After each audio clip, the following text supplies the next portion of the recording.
Toquei sem querer aqui. Nós trouxemos um tema importante, a gente avaliou que seria fundamental trazer o tema, que é o tema da vigilância, voltado para esse momento que a gente está vivendo, e a gente escolheu esses dois companheiros, colegas de trabalho, pela inserção que tem e pela experiência, né? E a ideia de hoje, e eles já foram, a gente já discutiu um pouco, é que cada um tenha 20 minutos para falar da temática, dizer e reforçar o momento que a gente vive, que é um momento extremamente crítico, né, porque a gente está vivendo um momento de pandemia que tem várias nuances, a gente viu isso na aula anterior, quando a Atlas trouxe a ideia da crise econômica, da crise social, da questão da doença do ponto de vista biológico, ecológico, a gente até discutiu um pouco isso aqui antes de entrar na sala, e dizer também que, efetivamente, nós estamos vivendo um momento crítico, mas que a gente tem um sistema de vigilância, e aí Jória e Daniel podem reforçar isso, que ele tem robustez, né? Ele tem uma história, ele tem um processo histórico de organização de avanços, né? Nós já vivemos outros momentos críticos, né? Eu lembro que em 2003, se eu não me engano, a gente teve o H5N1, depois a gente teve o H1N1 em 2009, depois tivemos a Zika, e tudo isso foi possível, acho que trabalhar em cima disso. Nesse período eu estava no Ministério da Saúde, com a ação da vigilância e o fortalecimento dela. Acredito até que este fortalecimento que nós tivemos por esses processos que foram estruturados, eles deram uma certa segurança e deram uma certa condição da gente estar enfrentando hoje, do jeito que está, com a força do sistema de saúde. Eu acho que isso a gente não pode esquecer, e essa trajetória é importante, e vocês, que não só na trajetória, mas na vivência, estão trabalhando com isso, podem trazer para a gente aqui luzes e experiências para fortalecer os conceitos, né, e o entendimento sobre a importância da vigilância neste momento, né. Foi disponibilizado para os alunos um conjunto de materiais, um texto que acho que foi Jória que nos indicou, que fala sobre a vigilância, né, em época de pandemia, um texto recente, de 2020. Nós também disponibilizamos para os alunos o acesso ao sistema que o município montou, que é muito interessante para o monitoramento dos casos de Covid, e o Daniel, se não me engano, vai até explorar um pouco isso conosco, e outros materiais envolvendo a questão do isolamento social, do lockdown, no momento onde conjuga-se aí ações de organização de serviço, mas ações do Estado no sentido de regrar essa forma de viver da gente, né? Porque quando um governador faz um decreto, ele toma uma decisão com base em informações. Quando um prefeito também o faz, também toma com base em informações. E a vigilância, na minha opinião, nesse momento, ela é de fundamental importância para que os governantes, para que os dirigentes, para que os gestores olhem para frente e vejam o passo que vão dar. Eu até conversei hoje um pouco pela manhã com o Jória e com o Daniel, e assim, efetivamente, esse é um momento de muita serenidade para ver o passo seguinte que vai ser dado, porque essa a Covid, né, a Covid-19 é uma doença ainda em estudo, a história natural da doença, da história natural dela está sendo toda montada, né? A gente vê coisas avançando no lugar, depois retroage, aparece a ideia de uma droga nova, não é mais, aí libera-se um medicamento, não serve mais, é para usar, não é, já surgiu um outro, vacina daqui a 1 ano, a 2 anos, então tem muita coisa nova acontecendo, a questão econômica em situação crítica, né, queda do PIB, desemprego, então é um mundo de coisas que a gente está vivendo, e é importante que os estudantes possam, a partir da informação que vocês vão trazendo, e formando conceitos e entendendo um pouco mais o processo. Bom, de maneira geral, é isso que a gente tem para colocar. Agradecer imensamente a presença de vocês aqui. nos honra muito tê-los, como disse, pelo conhecimento que vocês têm, pela trajetória. E aí eu passo para os colegas Danilo, Gabi e Hernando darem também suas boas-vindas. E aí a gente começa, poderia começar por Jória, não sei se tem algum, você acha que pode ser por você ou por Daniel, como é que vocês querem aí, vocês escolhem, mas acho que vou começar por Jória, pela Vigilância Sanitária do Estado. A gente estabelece o tempo, quando estiver pertinho de concluir, eu dou um toque, e aí a gente vê o tempo de conclusão. Pode ser assim? Pode ser. Então, aí... Depois, aí o Jória e o Daniel. Primeiro, é um prazer estar com os dois, né? Amigos assim, figuras maravilhosas. Não é? E aí, ao final, deixa eles se apresentarem, ao final a gente bate aquele papo legal. Fechado, valeu. Aí, Gabi. Agradecer, né, a presença de vocês nessa construção desse curso que a gente está preparando aí com tanto carinho e trazendo pessoas tão importantes, né, para falar desses temas junto com os nossos estudantes. Então, tenho certeza que será uma tarde, noite de muito aprendizado. E só para comunicar ao pessoal do YouTube, a gente teve um probleminha no som aqui, que somos todos amadores, mas eu acho que agora já está dando para sair normalmente, viu? Peço desculpa aí por esses inconvenientes, mas a gente está aprendendo cada dia. Danilo, camarada.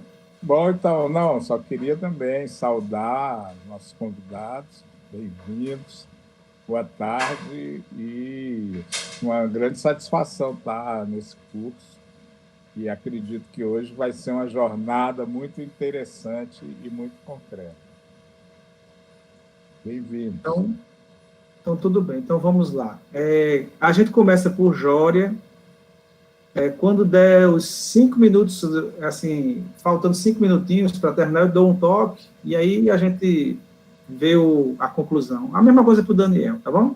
Porque depois a gente abre para perguntas, tanto do chat que a gente tem aqui do próprio Google, da própria classe nossa, como a gente está monitorando no YouTube. E aí a gente vai trocando ideias, certo? Então, é com você, Jória Guerreiro. Então, boa tarde, boa noite, né, quase. Primeiro, dizer assim, da alegria de estar aqui, da satisfação de retornar virtualmente ao UFPB, porque, né, a nossa casa, por muitos anos, e com muita alegria eu exerci minhas funções de professora na companhia de André, inicialmente, Hernani chegou depois, mas são 2 companheiros de luta e de defesa do SUS, e isso me honra muito, nesse momento, vir aqui tentar contribuir e aprender também, e fazer esse debate tão atual, tão necessário, né, tão importante para a sociedade brasileira e a sociedade como um todo. O tema da vigilância como um todo sempre me apaixonou, né? Eu sou fui aluna, na minha trajetória, sempre fui de universidades públicas, né? Estudamos, como o André lembrou, na residência, fomos contemporâneos, não fomos da mesma turma, André é mais novinho, e sempre fui atraída pela epidemiologia, né? Acho que é um campo muito importante que sempre me fascinou. E a vigilância, né? Uma coisa que foi sempre assim também na minha trajetória, eu nunca me afastei dos serviços, a André também tem muito esse perfil, não é? A gente faz a escolha pela academia, mas os serviços são uma fonte inesgotável e muito efervescente de saber e para a gente aprender, né? Enfim. Então, nunca me afastei dos serviços e sempre tive paralelamente essa inserção. André também, ali na Secretaria de Saúde e depois do Estado, depois ele foi gestor municipal. Então, temos essas trajetórias, assim, que se confundem, né, na academia e nos serviços, mas que nos alimentam muito. Sempre digo isso, assim, a minha passagem pela prefeitura, que trabalhamos juntos lá, eu e André, antes da entrada na UFPB, foi uma grande pós-graduação, serviço com uma fonte inesgotável de aprendizado. Então, assim, eu e André também temos a honra, e Hernani, mas Hernani numa trajetória, saiu daqui da Paraíba e depois que voltou, podemos dizer hoje que somos construtores do SUS, né? Construtores desse SUS na Paraíba e no Brasil também, porque esse movimento nos pegou, digamos assim, na nossa trajetória, na nossa formação, e a gente sempre foi defensor deste Sistema Único de Saúde. Então, aí voltando mais especificamente para as ações de vigilância, que a gente vou entrar no tema, né, a gente pode falar que a vigilância sanitária, que aí é onde eu vou falar mais, depois Daniel fala mais da epidemiológica, a vigilância sanitária está dentro de um conjunto de ações que a gente chama vigilância em saúde. Esse grande leque que se chama vigilância em saúde inclui vigilância sanitária, epidemiológica, ambiental e saúde do trabalhador, né? Então, o que são ações de vigilância em saúde, né? Assim, a gente agir antes do acontecer, ações de promoção e de prevenção. Agora, cada vigilância dessas que eu falei, a sanitária, a epidemiológica, a ambiental e o saúde do trabalhador, compõem esse olhar, mas um olhar de promoção e de prevenção aos riscos, né? A prevenção ao adoecimento, que se estruturam de uma maneira separadamente com seus objetos específicos, mas que são no fundo, todos temos esse objetivo de proteger a saúde das pessoas, né? A saúde da população. Olhamos para o conjunto da população, não olhamos o indivíduo. Esse é um recorte importante para as ações da vigilância.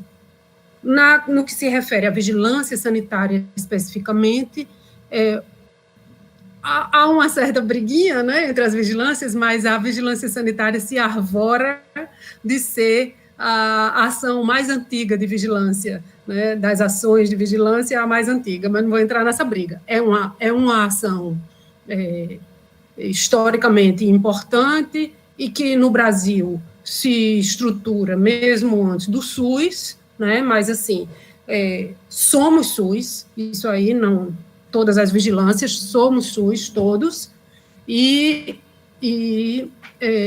nessa estruturação do Sistema Único de Saúde, estivemos juntos, sanitária, epidemiológica, saúde do trabalhador e ambiental, e em 99, né, criada no Brasil, então, depois da criação do Sistema Único de Saúde, criado a Agência Nacional de Vigilância Sanitária, que aí todos nós conhecemos, a famosa Anvisa, né? A Anvisa vem nessa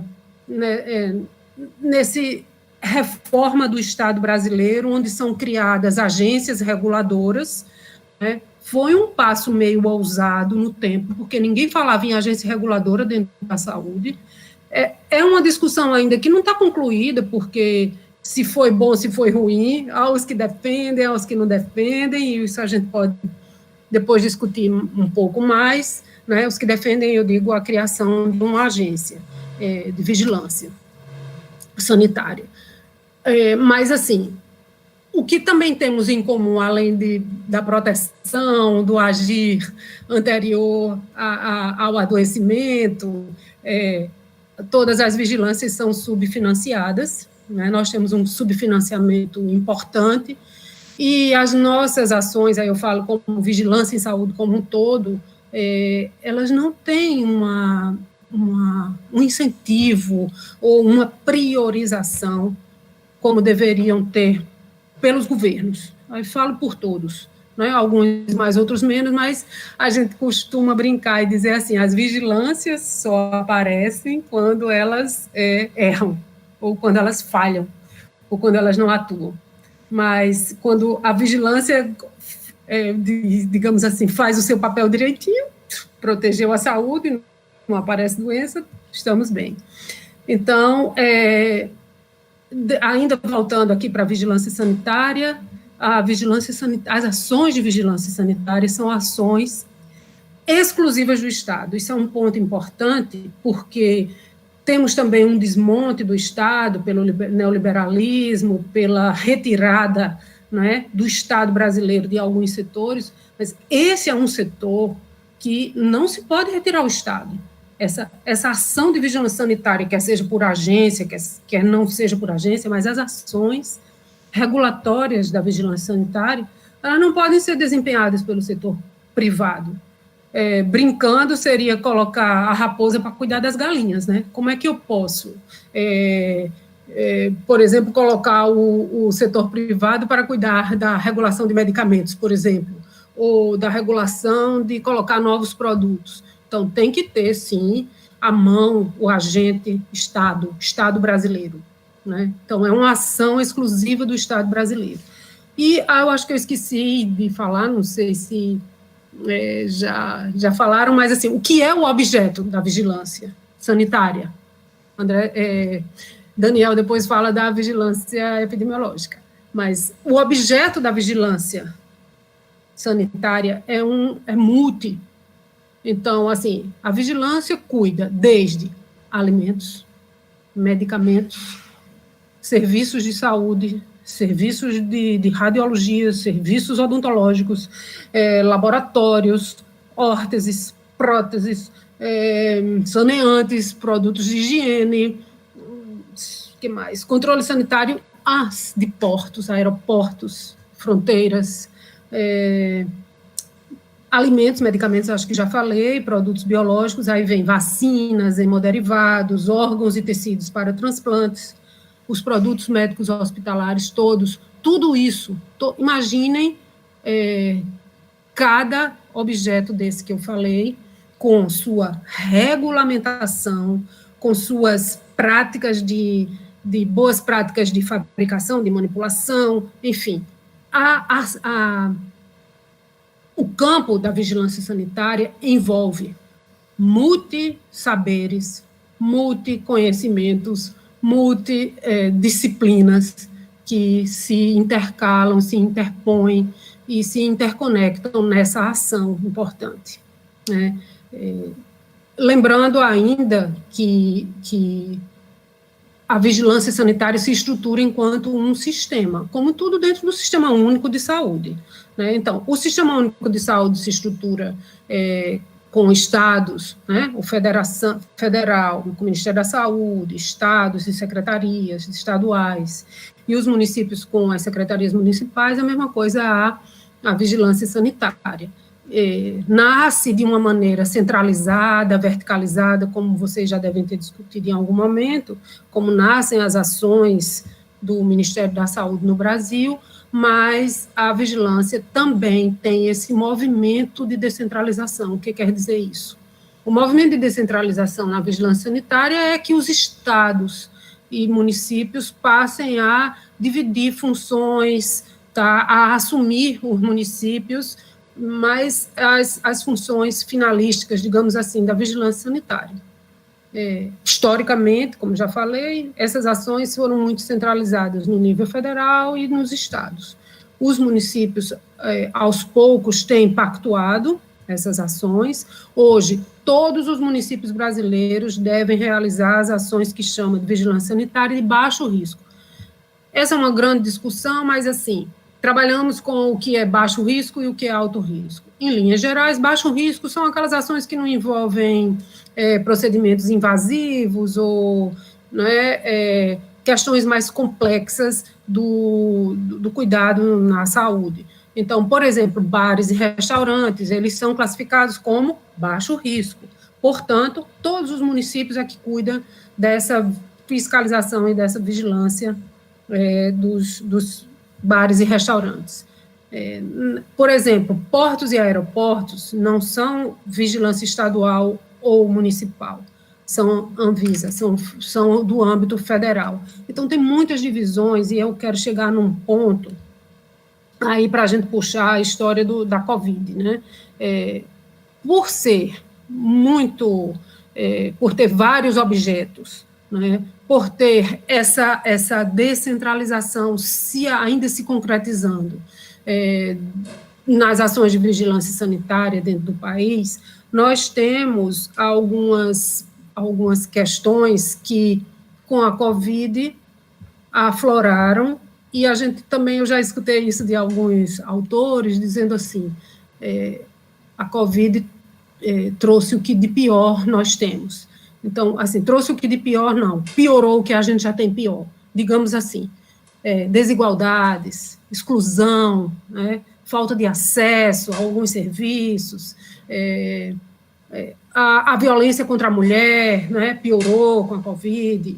Então, assim, parece que destampou a caixa de Pandora, né, e todo o mal saiu e piorou.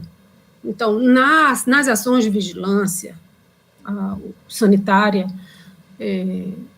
municípios que estão mais fragilizados, e estados também, estão mais fragilizados, né? Então, estão mais fragilizados nesse enfrentamento. Temos um vácuo, digamos assim, de poder, de comando, e isso é muito claro dentro da vigilância sanitária, porque governos estaduais caminham numa direção, né, na direção de olhar a ciência, na direção das evidências, e o governo federal caminha numa outra direção.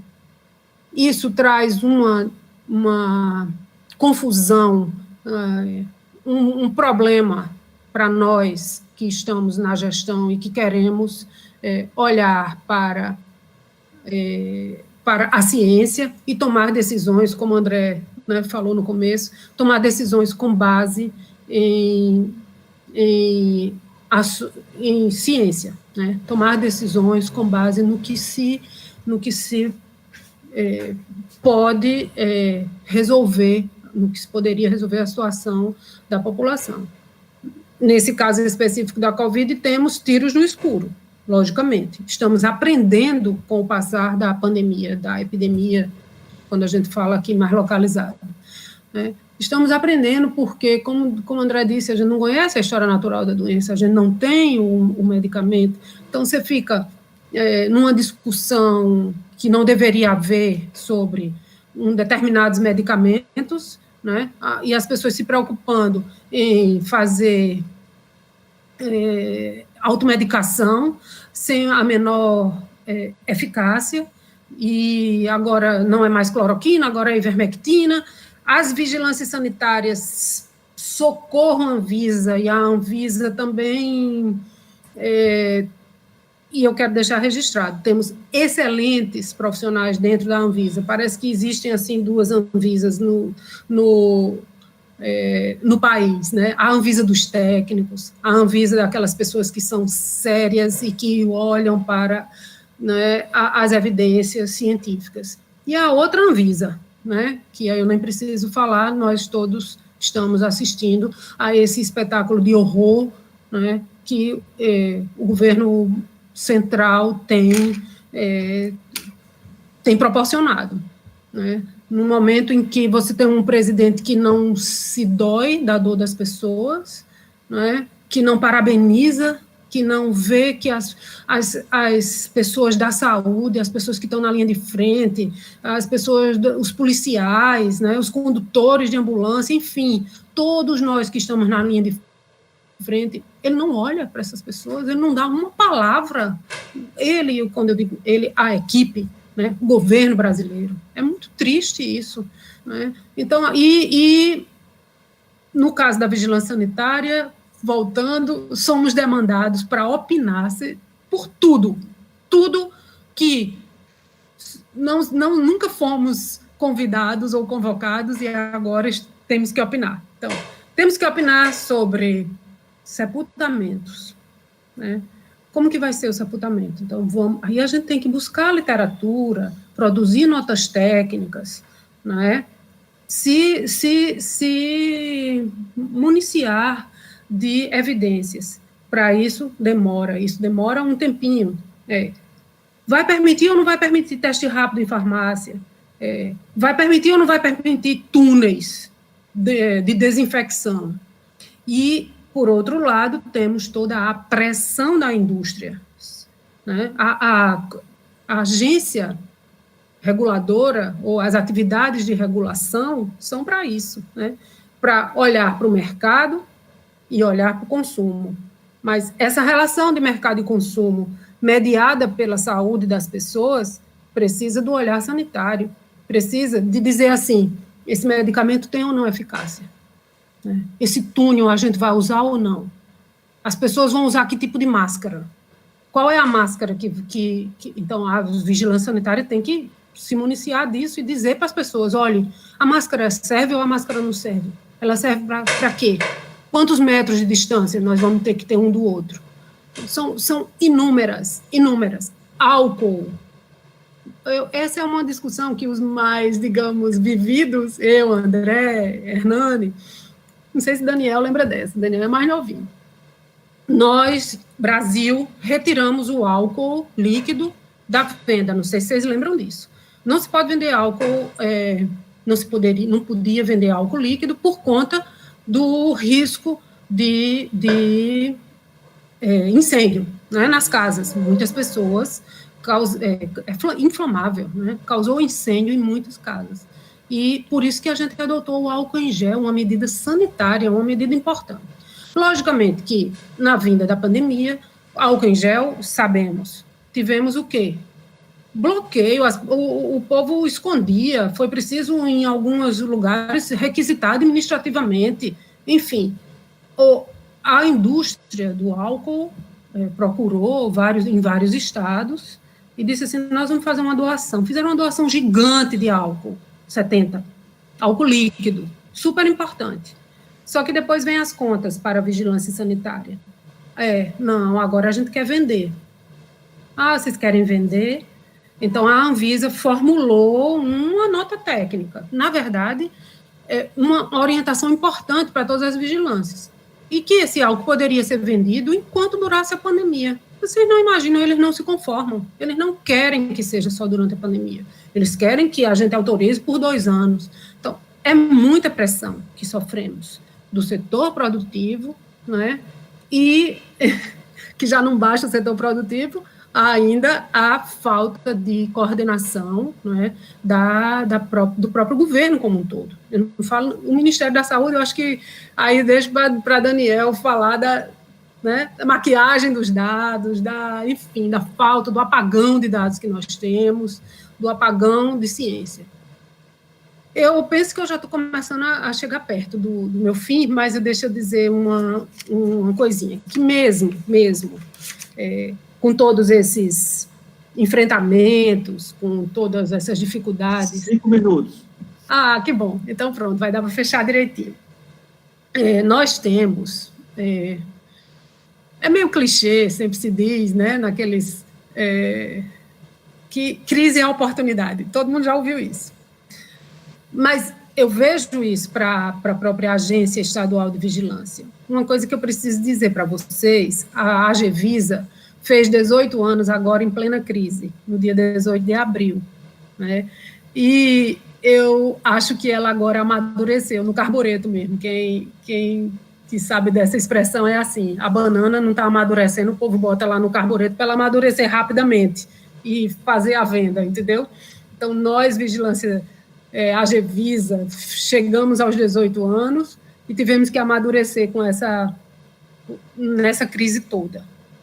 Eu digo amadurecer no sentido de que nós temos na agência um corpo técnico muito importante, um corpo técnico de inspetores que já tem mais de 12 anos de casa, de alguns 15, e que sabem o que estão fazendo. Isso aí é uma coisa.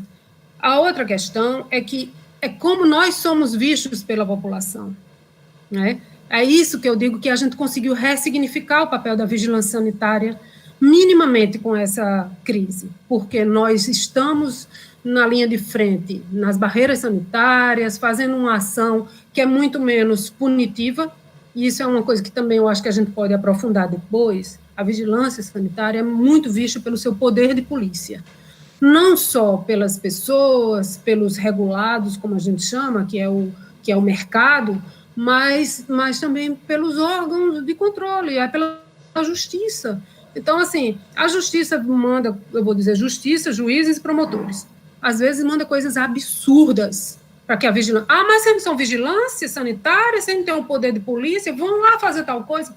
Espera, nós temos descentralização com o município, isso aqui não é da AGVISA, mas é difícil explicar isso. Então, assim, nesse momento da pandemia, isso também foi importante, porque a gente sai um pouco desse lugar de polícia, desse lugar policialesco, né, para se apresentar à população como uma ação efetiva mesmo de proteção, né, de promoção das ações, e dentro do próprio governo, dentro da própria sociedade. Isso foi muito positivo, eu vejo isso como muito positivo, né? Deixa eu ver se lembre mais de alguma coisa para a gente fechar. Eu acho que, assim, uma outra questão é que a gente poderia reforçar que nunca a gente viu tanta necessidade da ciência, né? Nunca. A ciência é importante, e mesmo ela sendo tripudiada, né? Mesmo ela sendo não valorizada por esse governo, nem preciso falar do Ministério da Educação, que vocês estão vivendo isso aí, né? Mas a gente nunca precisou tanto dela, nunca, para salvar vidas, para definir rumos, né? Para que a gente possa realmente tomar ações, tomar medidas embasadas na ciência. Então, nesse momento de crise, né, de pandemia, eu enxergo, em linhas gerais, que a AGVISA, a agência estadual, tem uma oportunidade de crescer. A gente não estaria aqui, né, discutindo isso. Vejam só, hoje eu dei uma entrevista para uma rádio em Cajazeiras, sabe? Quer dizer, estamos falando para o estado todo, e eu acho isso muito importante, né? O quanto de entrevista nós fizemos nesse período foi incrível, foi absurdamente incrível. E também só um último registro, dizer que nós somos a segunda agência no Brasil, estadual. Não existe... Isso também é uma certa fragilidade nesse sistema, porque cada um se organiza de um jeito.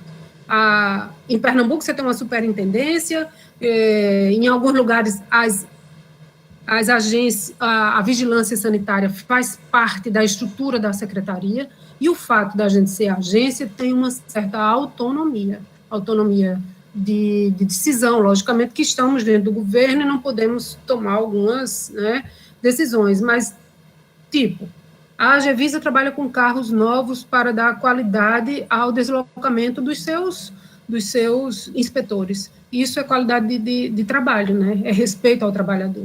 Então, ninguém viaja em carro de AGVISA sem ar-condicionado e sem carro novo com pneu bom. Então, isso porque nós temos condição de fazer uma licitação, enfim. Essa é uma outra discussão mais administrativa, mas que eu achava que era importante colocar aqui, porque é muito complexa a ação da vigilância e é um espaço pequeno, mas eu acho que deu para a gente fazer um panorama da agência. Agradeço muito, né, e a gente vai discutindo mais na hora das perguntas. Acho que cheguei no meu tempo. Obrigada. Isso, deu o tempo certinho aí, parabéns.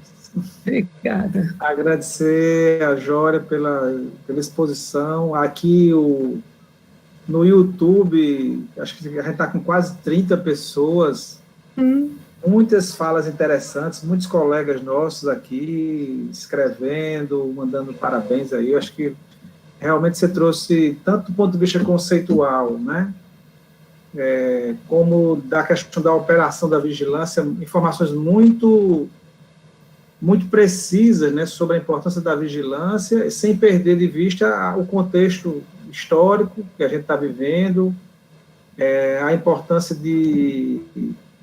da busca da qualidade da informação, que eu acho que o Daniel vai reforçar muito mais aí, sim, quando ele fizer a fala dele, e da gente conhecer a vigilância sanitária, porque, como você disse, realmente pouco se conhece, a gente só dá conta quando acontece uma coisa muito grave, ou quando aparece uma coisa na televisão, fechou não sei o quê, a vigilância fez tal coisa, né?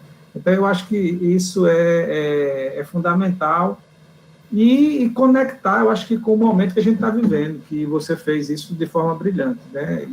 E se posicionou muito bem, acho que sua contribuição foi fundamental para a nossa tarde de hoje, né? Agora a gente entra com o Daniel, que está aqui já no nosso radar, nosso espaço, nosso radar, né? Ele vai abrir aí a tela, o YouTube já está lhe esperando, Daniel, porque o Classroom você já estava com a gente, agora você vai para o YouTube. Você vai sair do rio para o mar, né? Estão conseguindo ouvir aí? Dá para ver, pode começar. Estão ouvindo? Bem. Eu vim para uma sala aqui tentar mais reservada para ver se... Estou aqui na Secretaria de Saúde, não é necessário aqui só bem tarde da noite, e às vezes até de madrugada.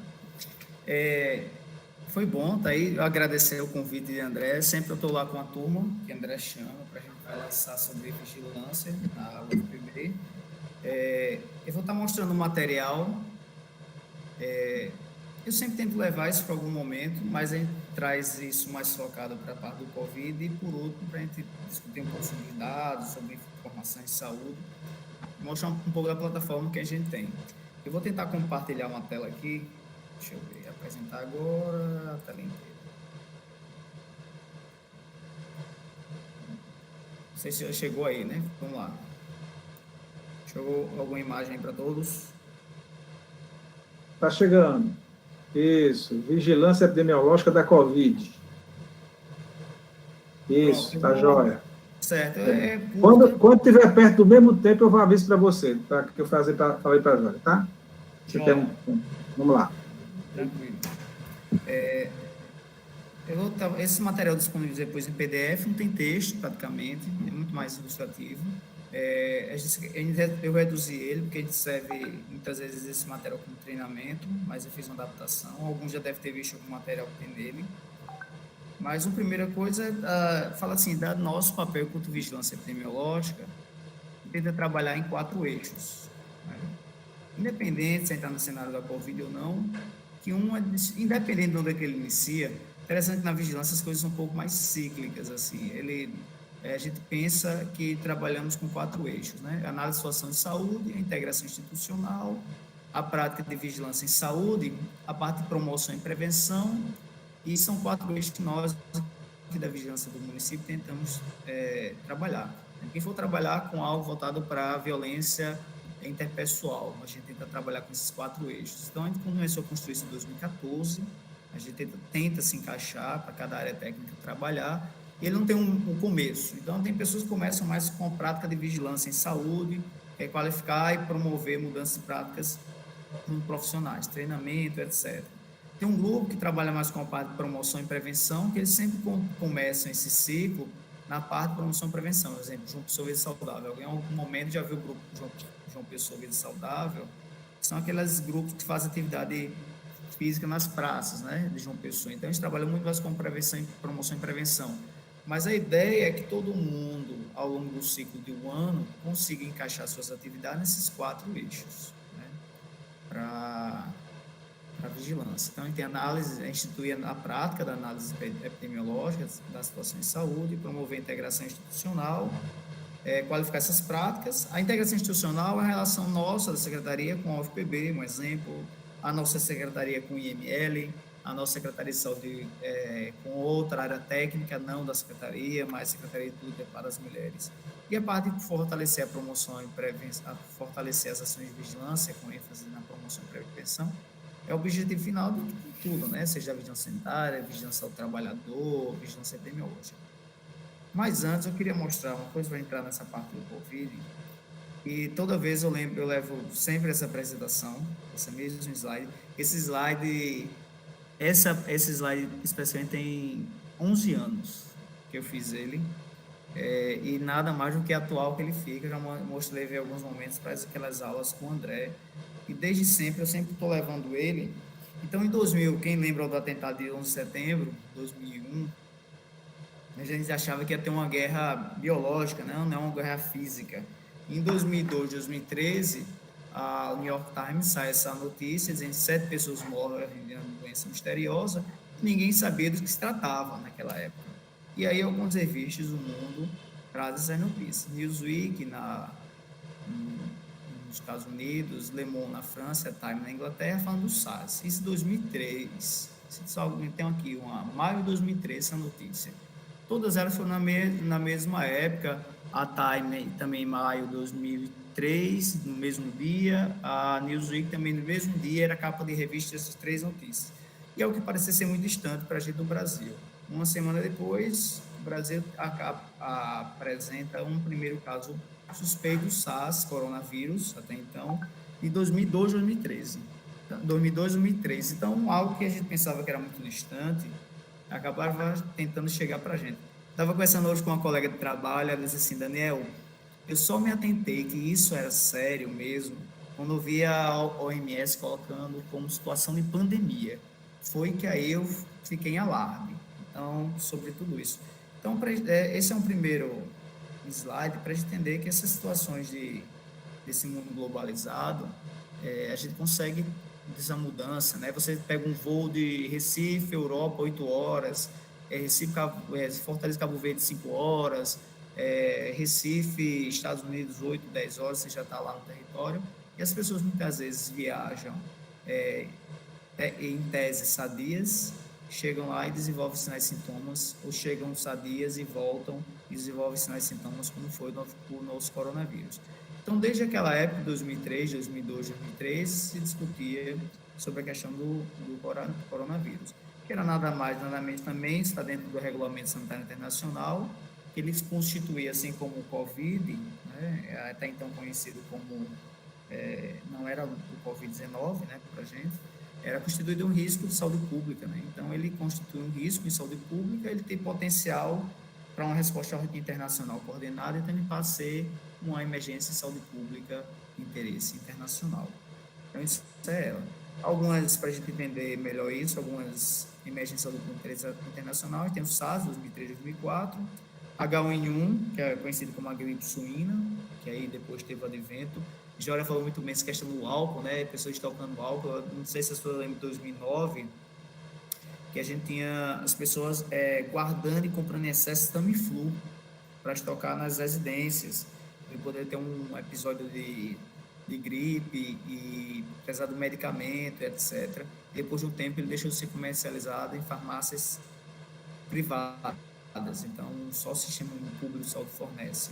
Outro evento internacional de interesse, a gente tem aqui a poliomielite, outro a gente teve o ebola, a microcefalia, coronavírus, o novo coronavírus agora em 2020. Então, alguém das pessoas lembram do advento aqui da microcefalia, e assim, tudo é muito novo para todo mundo, porque naquela época as pessoas falam assim ainda para mim, Daniel, muita coisa nova do coronavírus, muito. Tem muita gente que eu fico impressionado. Eu nunca vi tanta gente como epidemiologista nessa vida como agora. Todo mundo acaba dizendo que é epidemiologista. Gente que eu nunca vi trabalhar com saúde pública ou vigilância, acaba dizendo que é epidemiologista, etc.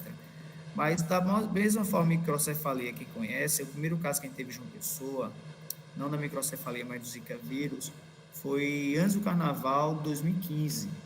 Então, demorou mais ou menos 8, 9 meses para os primeiros casos aparecerem de microcefalia. Então, o que naquela época a gente dizia que era algo limitado, autolimitado, 7 dias, ou seja, desaparecia sem sintomas, não tinha uma gravidade. Aí tem um desfecho depois que acontece a microcefalia. Mais meses depois, a gente começa a observar casos de síndrome neurológica relacionado à questão do Zika vírus. Então, é muito cedo ainda, 2, 3, 4 meses, 4 meses praticamente, para a gente dizer que se sabe tudo, Covid. Os outros próximos, os outros anteriores, quer dizer, vírus do coronavírus, também se sabe muito pouco ainda sobre isso. As pessoas perguntam, Daniel, quem teve uma vez Covid? Pode ter novamente? Sim. Porque os outros coronavírus eles protegem 2 a 3 anos. Esse agora a gente não sabe quanto tempo vai proteger. São meses, anos, pode ser um período maior, um período menor. Mas a ideia geral é essa. Então, assim, o que a gente faz de monitoramento de tudo isso, né? Para todo mundo entender dessa situação relacionada ao Covid, que está no grupo das doenças da influenza humana. Então, o que a gente faz é tentar ver a tendência, né? Monitorar a tendência no espaço, de indivíduos que utilizam serviços de saúde de uma pessoa, avaliando a situação atual para responder em tempo oportuno ao aumento de casos simulimiares. Então, isso aí é um conceito que a gente tem dentro da vigilância epidemiológica de serviço sentinela. Então, nós temos alguns serviços de uma pessoa que desde 2013 fazem coletas sistemáticas de swab nasofaríngeo de espécime para tentar monitorar a circulação de vírus respiratórios, seja H1N1, influenza tipo B, influenza A, H3N2, metapneumovírus, parainfluenza, rinovírus, que identificou esse ano, que a gente identificou ano passado. Então, a ideia é a gente descrever a sazonalidade, tudo isso, sinalizar o início da circulação no período de interesse, identificar e monitorar grupos e etc. No início da epidemia, a Adalberto, nosso secretário, perguntava assim, Daniel, como será o pico? Todo mundo queria saber quando era o pico, né? E eu dizia, olha, se for uma tendência, como ocorre com as outras doenças respiratórias, para a gente, principalmente a questão do H1N1, o pico se dá entre as últimas semanas de maio e a primeira semana de junho. Aí a gente está vendo que isso talvez seja muito semelhante para o período que está acontecendo agora. Porque, mesmo que não seja um vírus novo, ele tem características de sazonalidade semelhantes ao H1N1, outro vírus respiratório. Então, a ideia do objetivo nosso da vigilância para a questão do coronavírus é estruturar um sistema municipalizado de monitoramento da circulação de vírus. Então, a gente faz coleta sistematizada, isso aqui é um exemplo do que aconteceu no ano passado, a gente fez um total de 125 coletas, as pessoas ficaram hospitalizadas, e aí a maioria desses casos foram influenza tipo a segunda parte foi H3N2, 7,2 H1N1 e etc. E, na verdade, esses 3 primeiros casos, 4 primeiros, na verdade, são protegidos por vacina. Então, mesmo assim, teve casos e 27,2% desses casos foram a óbito, que era um valor, uma mortalidade bastante alta. Acho que é importante também então, ver isso. Isso aqui eu tenho quem dá uma olhada no gráfico, ele tem 2 eixos aqui, na verdade 3. Um eixo X aqui, que ele vai ter o ano do fato. O eixo esquerdo de quem olha, a gente tem a cobertura vacinal e no direito o número de notificações. Então, todo ano que a gente tem uma menor cobertura vacinal, que é essa linha aqui, a gente vai ter um número maior de casos. Isso aconteceu em 2016 para 2017, quer dizer. E a partir do momento que a gente aumenta a cobertura, a gente vai diminuindo o número de casos. Quando tem uma cobertura muito maior, o número de casos diminui. Por exemplo, em 2011, a gente teve a introdução da vacina aqui, em 2011 a gente saiu de praticamente 80% para próximo de 100%, o número de casos diminuiu. A gente vai reduzindo essa cobertura vacinal, o número de casos vai aumentando. Chega um momento dela reduzir bastante e o número de casos explode. Então, isso aí é a intenção de entender o dado epidemiológico, por isso que a gente pede sempre o profissional de saúde, diante de um caso, interesse de saúde pública, notifique, que a gente começa a entender como funciona esses padrões, a relação dele com a cobertura vacinal, com casos de síndromes respiratórias agudas graves. Aqui a gente vê que em 2009, com a introdução da vacina, 2009 foi o caso da H1N1, teve pouco mais de 100 casos, mas apareceu também outros casos de H1N1, mesmo a gente já tendo vacina. Então, não é algo novo, em um ciclo de 10 anos, sazonalmente, nós temos também casos. A importância também da gente ver a notificação compulsória nisso, pelos profissionais de atenção básica, pronto atendimento, ele que começa a observar alguns perfis. Sempre a gente tem um maior volume de casos, no período, isso aqui é 2009, a gente tem um maior volume de casos, sempre no mês que vai o pico, entre junho e julho, ou se racha um pouco para o mês de agosto. Em 2016, a gente tem um período diferente, porque essa curva dos casos de síndrome respiratória aguda grave em vez de ele começar em abril, maio, ter seu pico, reduzir em agosto, setembro, ele começou os primeiros casos em fevereiro e teve seu pico em abril. Não foi um período atípico, mas a gente começou a observar isso mudado, e isso era relevante, uma vez que a gente teve baixa cobertura vacinal nesse período. Então, a gente tem mais casos também acontecendo em períodos não que seguiriam um padrão para a gente da vigilância epidemiológica. Então, assim, para entender qual é esse risco, eu sempre levo isso também, porque a gente esse risco do Covid, que a gente sempre fala da probabilidade, que é um risco, né? E a questão do impacto. Então, sempre a gente vai ter um agravo ou interesse de saúde pública, ele vai estar aqui, um evento natural, a probabilidade de acontecer em uma pessoa é muito alta, o impacto na sociedade é muito alto. Então, se a gente seguir esse eixo cartesiano, quando ele estiver mais próximo disso aqui, vai ser maior probabilidade de acontecer um maior impacto. Então, a probabilidade que a gente teria de acontecer um vírus desse, ele estaria mais ou menos aqui, praticamente ao centro da probabilidade, mas o impacto dele seria muito alto. Então, ele estaria mais ou menos aqui, se a gente for observar algo relacionado ao novo coronavírus. E, para ir para a plataforma, todo mundo fala em achatamento de curva, são situações que a gente sempre discute na vigilância epidemiológica.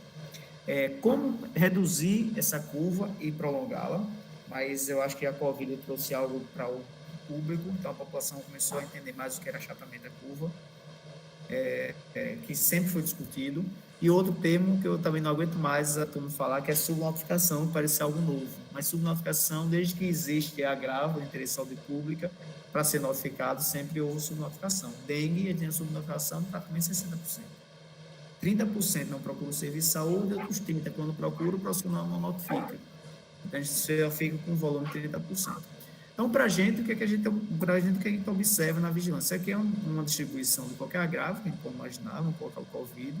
Se aí o serviço público não fizesse nada, ele ia ter um período maior, teria um pico, depois diminuiu o número de susceptíveis e aí esgotaria. Então, a gente teria uma parte da população imunizada, isso para uma população que não nasce ninguém, não sai ninguém e não tem circulação do vírus no período seguinte, que seria uma tendência normal.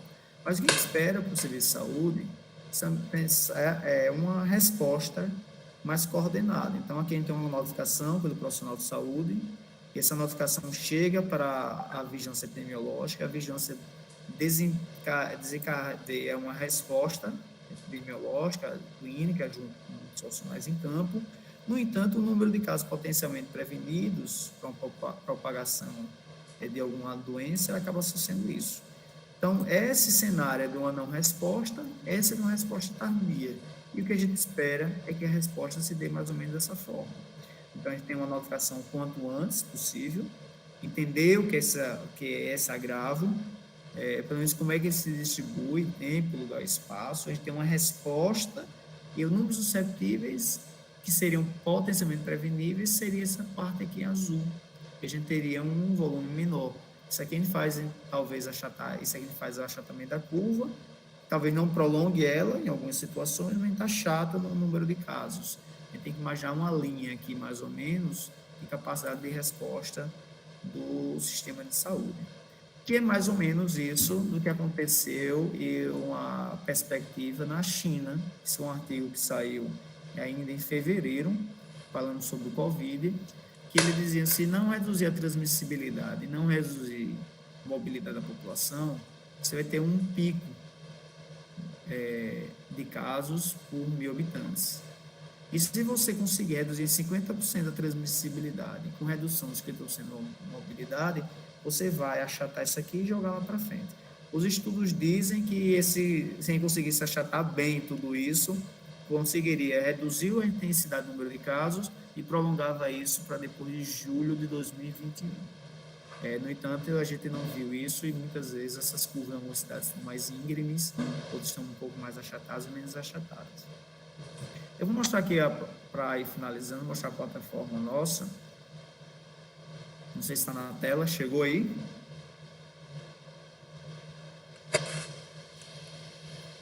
Chegou sim. Daniel. Joia. Isso aqui a gente fez essa plataforma porque o interesse da população, dos profissionais de saúde, meio de comunicação, para ter informação em tempo real. O tempo real a gente fala que seria a gente produzir isso diariamente dentro das 24 horas. Alguém já deve ter visto uma plataforma semelhante a essa, dos lugares. É uma parceria nossa com a ArcGIS, e uma empresa aqui da Paraíba. A ArcGIS é a mesma empresa que faz essa mesma plataforma para a Universidade John Hopkins, então a mesma plataformazinha, e é customizada, a gente passa informação para essa empresa, uma base de dados, e aí tem um layout que é feito e leitura dessa, baseada em ciência dos dados. A gente teve que estudar um pouco mais sobre isso e ver como ele disponibilizar para entender como é que funciona a plataforma. Então, ao lado esquerdo, a gente tem um número de casos prováveis, né, confirmados, tem um número de confirmados por dia, a gente consegue, aqui na vigilância, verificar a entrada do dado, a gente faz dupla conferência do dado, tanto na entrada como na saída. Alguns casos passam, como duplicidade, mas na saída eles não são colocados. Então, aqui são 6.690 casos sem duplicidades, nós temos, até ontem notificados. Se a pessoa fez 2 testes, um sorológico, um PCR, é validado o teste de PCR, que é o primeiro, e o padrão ouro, então o outro teste dele é feito, ele não é colocado, ele é excluído dessa base de dados para não gerar duplicidade de informação. Então, o que a gente observa de tudo isso? É uma plataforma que a gente coloca o número de dados, né, o número de casos, se a gente ampliar aqui, a gente faz uma avaliação também do isolamento social. É importante dizer assim que nas últimas 2 semanas os isolamentos sociais de João Pessoa foram mais baixos do município. Isso tem uma relação com o número de casos, e eu vou mostrar para vocês aqui. Então, nessas últimas semanas, nesse primeiro quadrante aqui, a gente tem as menores taxas de isolamento social de João Pessoa, e nas semanas de abril, na última semana, a gente tem um valor ainda um pouco maior. Claro que esse número, essa proporção é muito maior logo no início. Qual é a relação que a gente tem desse isolamento social, que a gente discutiu tanto isso, né? Distanciamento, isola, não isola, questão do econômico, do poder econômico, como a gente constrói tudo isso. Mas tem uma relação muito forte com a questão da distribuição de casos. Aqui, quem já entrou na plataforma viu, a gente colocou dessa última vez uma divisão de região. Isso não é uma divisão geográfica do município, mas é uma divisão para maior interpretação da população, biocomunicação e profissional. Então, dividido em 4 grupos de João Pessoa, tendo a Mata do Buraquinho como centro da cidade, um centro geográfico dessa divisão. Então, a gente percebe que a gente tem, esses casos são acumulados, eles vão aumentando, e hoje a região oeste não é a região que tem maior número de pessoas, mas a região que tem o maior número de casos. Como é uma curva de gráfico acumulado, a tendência é de que depois que esses casos estabilizem, essa reta, ele fique, essa gráfica ele fica uma linha reta, como é um gráfico acumulado. E se a gente tiver uma segunda onda, essa linha volta a subir. Quando ela ficasse reta aqui, durante semanas, ela voltasse a subir. Então, a gente ainda não tem, infelizmente, no Brasil, não terminamos nem a primeira onda. Então, essa primeira onda de casos não foi finalizada, e por pressão de tudo já começou a abrir os comércios, etc. Como vocês discutiram a questão econômica, Rio Grande do Sul, Cuiabá, Brasília, Mato Grosso do Sul, Mato Grosso do Norte, Rio Grande do Norte, agora pela tarde, foram cidades ou estados já voltaram atrás sobre a reabertura da economia. João Pessoa, felizmente, tem um cenário ainda mais confortável que as outras regiões, estão de leito, com número de casos, apesar de ter feito muito pouco teste no Brasil, e chegou os testes, ou PCR, ou teste rápido muito tarde, a gente perdeu o tempo da questão para a epidemia.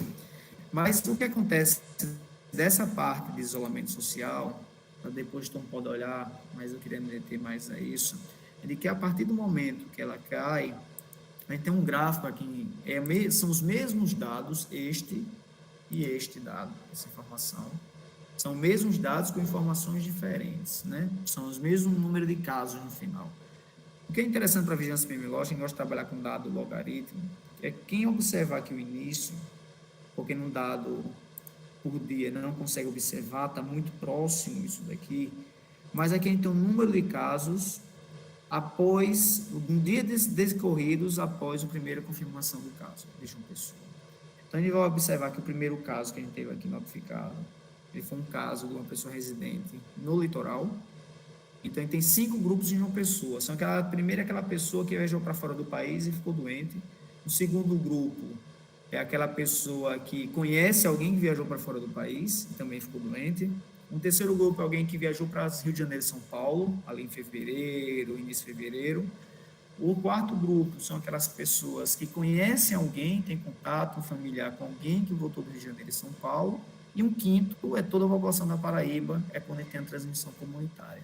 Mas pelo gráfico, a gente consegue ver que a partir da primeira confirmação de caso, e na divulgação dele na mídia, então a gente começa aqui com 10 casos, praticamente, 7 casos, 10 casos no litoral, região aqui sul, oeste, mas este achatamento que ocorre aqui nesse primeiro período, ou ocorre aqui neste período da Zona Sul, é justamente a semana epidemiológica em João Pessoa, que a gente teve o melhor isolamento social. A partir do momento que a gente começou a quebrar essa questão de isolamento social, que a gente começou o isolamento, acho que dia 17, 18 de março, quando a gente começa a quebrar esse isolamento social, a gente tem períodos que ele começa a inclinar essa curva. E este outro momento daqui é quando teve outra redução do isolamento social, que foi mais ou menos abril, maio, que a gente conseguiu aumentar essas taxas, na verdade, de isolamento social. Então, é importante a gente observar que o isolamento social tem toda a relação com os casos. Região central, a gente teve mais casos, estava no isolamento. Quando a gente sai do isolamento, começa a testar e começa a aparecer mais casos. E aqui na linha, a gente vê que a região oeste, apesar de ter começado depois da região sul, da região litoral e região sul, ele é uma região que hoje tem concentra o maior número de casos. Se a gente fizer uma taxa de incidência, a gente vai estar construindo isso por região. A região oeste, hoje, desde uma pessoa, é a região com maior risco para a questão do Covid. Quem não sabe qual é a região oeste, é aquela que vai do Cristo, Oitizeiro, Jardim do Planalto, Jardim Veneza, Bairro das Indústrias, Costa e Silva, Alto Mateus, toda aquela região, hoje é a região com maior incidência em números absolutos e maior coeficiente de incidência desde uma pessoa. Esse aqui a gente tem uma distribuição de casos, semana epidemiológica. Para a vigilância, a gente trabalha com datas de sintomas, mas a população, os profissionais queriam saber a data de notificação, data de confirmação. Se a gente olhar para o dado de sintomas, a curva ela fica mais... A gente pode, se a gente fizer um espelho, a ideia é que deste lado direito tenhamos um espelho semelhante a isso, é como se fosse uma curva simétrica, não ele seria assimétrico. Na questão da notificação, essa é uma curva mais assimétrica, e se a gente tivesse por data de confirmação, ela seria mais assimétrica ainda, ela não iria crescer aqui, iria crescer mais para o final. E aqui, para depois vocês darem uma olhada, os casos cumulativos. Infelizmente, a gente chegou oficialmente nas bases de dados 261 casos, né, de óbitos de uma pessoa. Essa média por semana, ele está hoje em torno de 6 casos por dia na semana, chegando a 10 casos em um único dia ocorrido de óbito. O outro valor maior foi no dia 4 de junho e o outro foi dia 25 de maio. Bem, isso é uma plataforma que as pessoas podem consultar. Essa plataforma a gente atualiza ela todo dia pela manhã, 7 horas da manhã já está no ar, 7h40, 8 horas. E aqui também a distribuição por bairro. Lembrando, lógico, que os bairros que você testa mais, vai ter maior número de casos. Na vigilância, a gente tenta fazer uma amostragem disso, para ter uma questão de probabilidade, de todo mundo ter a chance de ser atendido. E das internações, a gente tem aqui uns dados de internações. Por mais que a gente tenha aumentado essas internações, aumentar o número de leitos, né? Essas internações elas permanecem praticamente estabilizadas, não aumentaram mais do que os 178, mas continuam estabilizadas. E a questão dos leitos, eles começam a ter uma taxa de ocupação, proporção, começa a reduzir um pouco mais, principalmente nos leitos de UTI nessa folga. Ontem em João Pessoa, na Grande João Pessoa, chegou a 74%, e nos leitos de João Pessoa, 68%. Nós, a grande maioria dos casos para finalizar aqui, dos casos atendidos nos hospitais hoje, praticamente 50% que está no Santa Isabel é de outro município, né? Já esse percentual foi menor, começou com 10, passou para 30, e hoje 45% praticamente está no Santa Isabel internado, com um caso provável de Covid já confirmado, são pessoas que vieram de outros municípios. Mas é isso, André. É isso. Pergunta, eu acho que mostrar a vigilância de como a gente tenta trabalhar, não dá para só vivenciando mesmo isso no dia a dia, tem que saber como funciona, né, essa parte da prática, dentro da epidemiologia de campo, como é que a gente faz tudo isso, mas no geral é essa a mensagem que quer colocar, entender que todo profissional precisa da colaboração de notificação dos casos para a vigilância. A gente, felizmente, tem uma redução do número de casos graves. Eu sempre falei, Jória foi nossa diretora durante um período que Lindenberg estava como secretário, e eu sempre dizia assim, as UPAs são termômetro para qualquer situação que a gente precise. E as UPAs, nesse momento, são termômetro também para a questão do Covid. Elas têm menos sobrecarga agora, de classificação vermelha e amarela.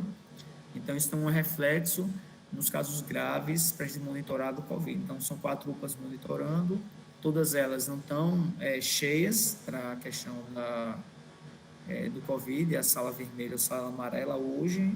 Tem algumas que tem 3 salas vermelhas, estão com 1 ou 2 pacientes, eles têm 6 salas amarelas, estão com 2 ou 3 pacientes. Então, também da vigilância epidemiológica, monitora a questão do agravo, da importância dele, do impacto de casos graves que vão gerar os óbitos pelo termômetro das UPAs, nas 4 UPAs do município, porque depois esses casos graves acabam hospitalar. Mas é isso. É isso. Muito bom. A sua explanação, acho que deu para dar uma visão bem ampla, né, da ação da vigilância epidemiológica, trouxe conceitos, resgatou, acho que é interessante ter resgatado a ideia das outras epidemias e pandemias, né, e foram em cima dessas epidemias e pandemias, eu até falei no comecinho que o sistema foi também ficando robusto, né, aprendendo a conviver com o problema e encontrando os mecanismos aí, né. Mas também você trouxe coisas legais, assim, o território, que eu acho que é legal ver, que se localizar no território, ver a questão do hábito, quer dizer, nós não fomos criados para viver dentro de confinados, né? O ser humano é um ser sociável, tem que estar na rua, não quer estar dentro de casa, então essa questão do isolamento, né? Da quarentena, do cuidado, do usar máscara, né? Do respeito com o outro, de se cuidar para cuidar do outro, isso são coisas que... E o importante é que a epidemiologia ela é clara, né? Ela mostra o que é efetivamente o resultado daquilo que a gente pratica, né? Então, você mostrou que com a tendência da queda do isolamento, os casos já estouraram, né? Subiram já rapidamente, né? E mostrou também que o lado oeste da cidade é um lado que tem mais casos, não tem mais população, mas tem mais casos. Então, isso é uma leitura que a gente pode fazer, né? Econômica, condições de vida, né? Tem uma série de coisas que você trouxe aí que são legais. Nós temos aí, até o término da nossa atividade, mais uns 20, 25 minutos. Aí deixo para os colegas aí, a Gabi, o Danilo, o Hernani, podem explorar mais alguma coisa. Também tem perguntas aí, eu acho que o Matheus está fazendo uma varredura aí no YouTube, para ver se tem alguma coisa que possa ser colocado. Tem o chat nosso aqui para a gente ouvir, mas assim, foi um banho de vigilância, hein? Muito privilégio bom. Privilégio grande. Deveria ter mais, né? Eu achei muito interessante essa fala da valorização nesse momento, né? Às vezes tão invisibilizada, mas aí a gente chega no momento de pandemia. Eu acho que a epidemiológica vem de várias emergências, mas a sanitária, quando eu entrei no site da Anvisa para preparar o material do curso e vi aquele monte de instrução normativa, eu falei, puxa vida, né? Quanta produção e quanta invisibilidade da vigilância, né? Que é tão vista como polícia, como, né, o momento de vigiar, inclusive vários textos nessa conjuntura. Então, foi muito boa essa fala esclarecedora para a gente poder refletir, né? a importância da vigilância, o quanto que ela é importante nesse momento que a gente está vivenciando. E foram vários elogios, né? O curso tem um foco principal aqui com os estudantes, inclusive se vocês tiverem qualquer pergunta, coloquem aí no chat, viu, gente? E teve várias pessoas elogiando a apresentação da Jória, né? Colocaram lá, parabéns, bem-vindo ao Daniel. E 2 perguntas da Cleane Toscano, que ela pergunta, eu acredito que direcionada a Jória, o que você acha da resolução da liberdade econômica, né, de número 51/2019.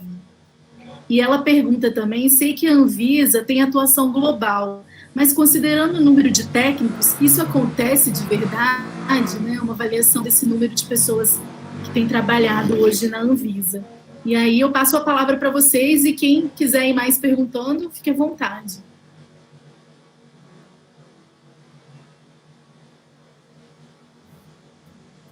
A resolução da liberdade econômica busca desburocratizar os processos de liberação de alvará sanitário e de licenciamento também, né, para várias empresas, e coloca como não necessário antecipadamente a ida da vigilância para algumas atividades. O Estado brasileiro é um Estado extremamente burocrático e que todos nós sabemos disso. A vigilância sanitária é vista também muito pelo setor regulado como burocrático, né? Infelizmente somos, por um lado, mas não no sentido do burocratismo, mas o burocrático pelo monte de regras e normas, pela quantidade enorme de regras e normas que precisam ser seguidas pelo setor, porque são normas e regras para proteger a saúde das pessoas. Esta resolução não atinge muito as vigilâncias estaduais, porque nós já trabalhávamos com o alto risco, ou seja, com atividades que demandam um olhar mais, digamos, específico, e as vigilâncias sanitárias estaduais trabalham com esse alto risco. Pegou muito as vigilâncias sanitárias municipais, e isso tem uma queda importante na arrecadação para as vigilâncias municipais. Retirou das vigilâncias municipais a cobrança para a concessão de alguns alvarás. É isso que mudou, mas não retira da ação da vigilância sanitária municipal ou estadual, complementarmente, o olhar sobre essas atividades. Então, você reduz a burocracia para abrir um negócio, por exemplo, um salão de beleza, não precisa da licença sanitária, mas ele não quer dizer que ele não vai ser visto pela vigilância sanitária, não, ele vai ser visto sim. É apenas uma etapa burocrática que foi vencida, né? Também nessa regulamentação aí, dessa resolução, retirou algumas atividades que se chamava de médio risco, e ficou tudo agora baixo e alto risco. Então, ficou muito mais fácil, digamos assim. E na questão dos técnicos da Anvisa, nós sabemos que existem sempre pessoas,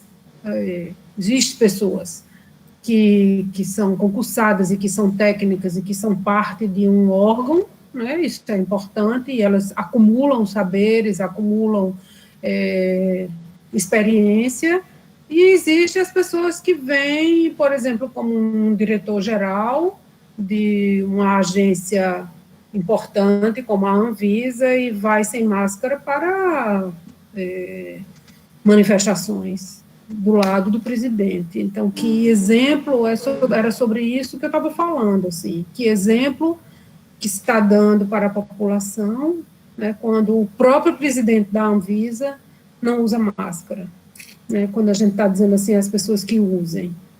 É essa a divisão que a gente tem, que a gente enxerga na Anvisa. Mas, assim, digo a vocês, tem técnicos absolutamente bons e qualificados, era essa palavra que eu estava buscando.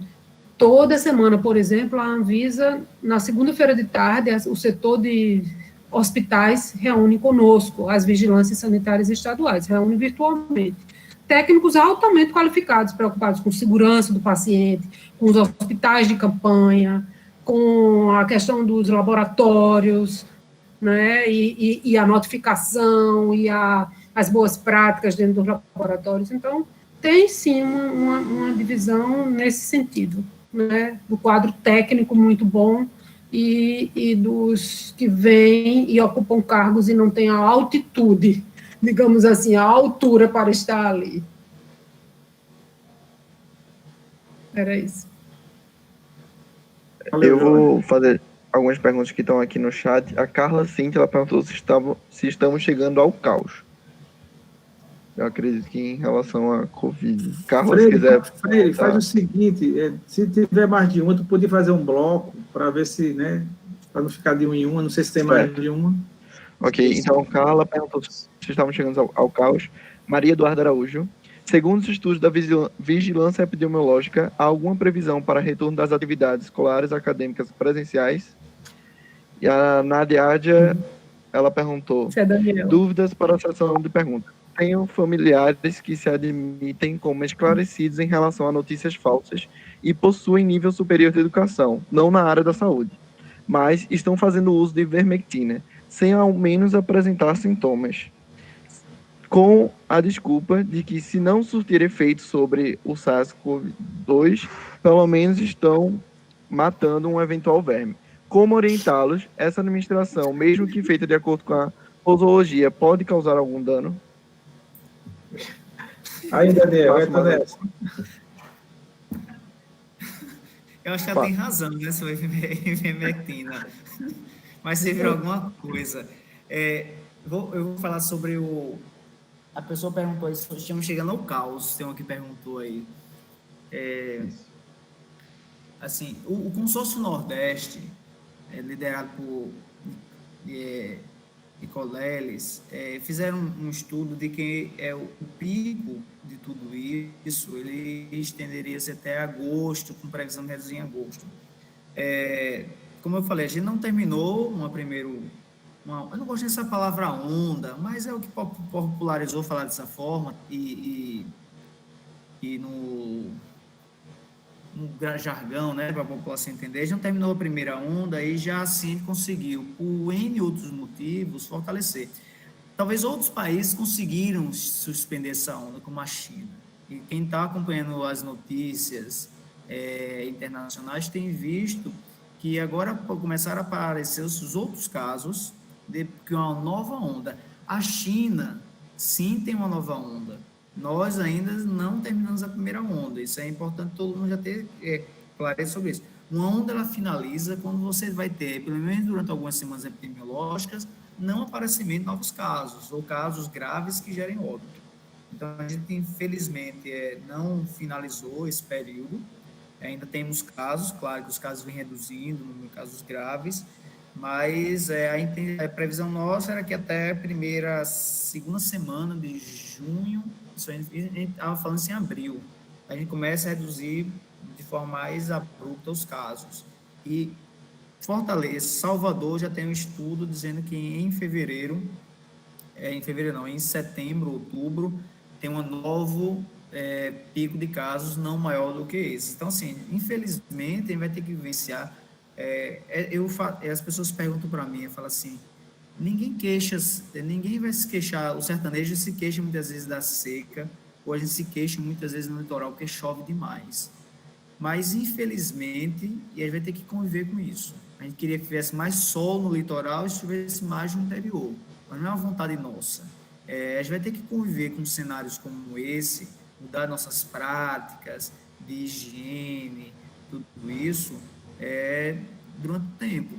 Essa semana uma colega do trabalho me deu um abraço, eu até fiquei assim, Ela teve Covid, passou um mês afastada, voltou, e perguntei como ela estava, ela chorou e veio dar um abraço. Assim, eu dei um abraço carinhosamente nela, né? Já estava naquele momento, mas eu fiquei pensando assim, quanto tempo é que a gente vai vivenciar isso ainda? Eu acho que são 4 meses que eu acho que não aperto mão de ninguém. Então, fazendo esse paralelo, se é o caos ou não o caos, e pegando o gancho da questão da período letivo. Não tem previsão de retorno de aula. Minha irmã é professora da Universidade Federal de Pernambuco. A Federal de Pernambuco não tem previsão de retorno. Algo mais simples seria alguns alunos voltarem às universidades para ter acesso aos laboratórios, aqueles que não têm acesso à internet ou meio digital, computador no domicílio, utilizar 2 laboratórios que a universidade fornece. No entanto, os serviços privados, públicos, são totalmente serviços privados. Tem que ter uma resolução do Conselho Nacional da Educação, resolução do MEC, tudo isso, para ver como lidar com as situações. Em alguns outros cenários, as pessoas colocam como tudo de aula, voltar ao normal, quando tiver uma vacina. No entanto, quem vivenciou esse período deste ano em João Pessoa foi o ano que a gente mais vacinou pessoas em um curto espaço de tempo. Para vocês terem ideia, no ano passado, quando terminou o período da campanha oficial, nós abrimos todas as salas de vacina para toda e qualquer pessoa de João Pessoa ser vacinada. Adulto, jovem, comorbidades, incomorbidades, poderia ser vacinado. Este ano a gente não conseguiu dar praticamente conta, porque as doses que chegam no Ministério da Saúde não eram suficientes. Ele conseguiu em um único dia fazer vacina de 15.600 pessoas. Então, as pessoas procuraram muito a vacina, talvez achando que ela poderia proteger contra a questão do Covid, né? Mas um ponto positivo, teve muita busca. O ponto positivo vai ser daqui a um ano, que vai ter menos casos respiratório aguda grave recorrente de H1N1 do que o ano corrente que a gente teve agora. No entanto, quando a vacina dessa chegar, aí vai ter o grupo prioritário. Londres está anunciando que teria uma produção de vacina das primeiras 400 mil doses. 400 mil doses não é nada. 400 milhões de doses, uma quarta remessa, também é muito pouco. Então, daqui que a gente tem uma população de uma pessoa vacinada em massa contra o novo coronavírus, vai demorar bastante tempo. Algumas pessoas relatam isso daqui a 2 anos, para ter um volume de pessoas sendo vacinadas em grande quantidade. Infelizmente, ele vai passar durante um período mudanças práticas, alguns momentos reunindo virtualmente, como está aqui na sala. Eu tento me adaptar a isso, mas não sei. Está tentando se gostar desse meio virtual. Mas é dessa forma. Eu acho que assim, na visão da vigilância epidemiológica não é um acho, na visão dos dados que nós temos, a gente espera que esse número de casos nas próximas semanas, agora nas 2, eles tendam já a reduzir bastante. O número de casos já vem reduzindo, casos graves. A gente não mede o impacto da epidemia no momento agora, mais pelos casos leves, mas sim pela a força de que isso vai ter para o serviço de saúde e a demanda que vai ter para a atenção básica e pelos unidades de pronto atendimento. Mas é isso. Aulas, eu imagino que não sei o que é que o FPB está discutindo isso com a reitoria, mas aulas de educação infantil, ele não tem uma previsão. Existe um plano da SEDEC de discussão de como seria essa retomada, eventualmente, que ela acontecesse. Mas sabe que, seguramente, é mais fácil retomar a aula de ensino superior do que ensino infantil. Criança a gente consegue controlar. Ensino superior, você poderia dividir a área da UFPB em estratos de cursos, e você tem uma parte da engenharia, uma parte da ciência da saúde, uma parte de ciências sociais tendo aula, depois você migra, você tem aula todo dia. A gente vai ter que aprender e vai ter que montar um plano de como vivenciar com isso. Muita gente circulando, todo mundo sabe que a probabilidade de você encontrar uma pessoa positiva é maior.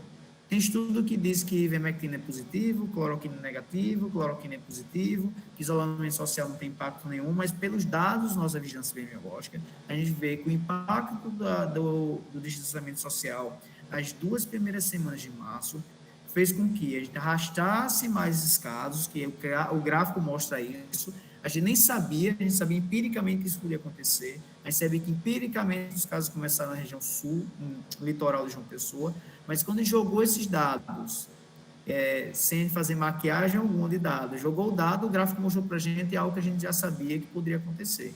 Felizmente, o pensamento e o raciocínio epidemiológico nosso, já da experiência, bateu com o que se tinha do dado colocado. Então, a gente vai ter que vivenciar um pouco com isso durante algum período. Mas é isso. Eu acho que eu vou fazer um último bloco aqui, por causa do tempo. Miranice Crives, ela está no YouTube, ela perguntou como a vigilância pode desenvolver ações estratégicas para fortalecer a articulação e atuação compartilhada com a atenção primária à saúde. Aqui no chat a gente tem mais alguns também, deixa eu só abrir.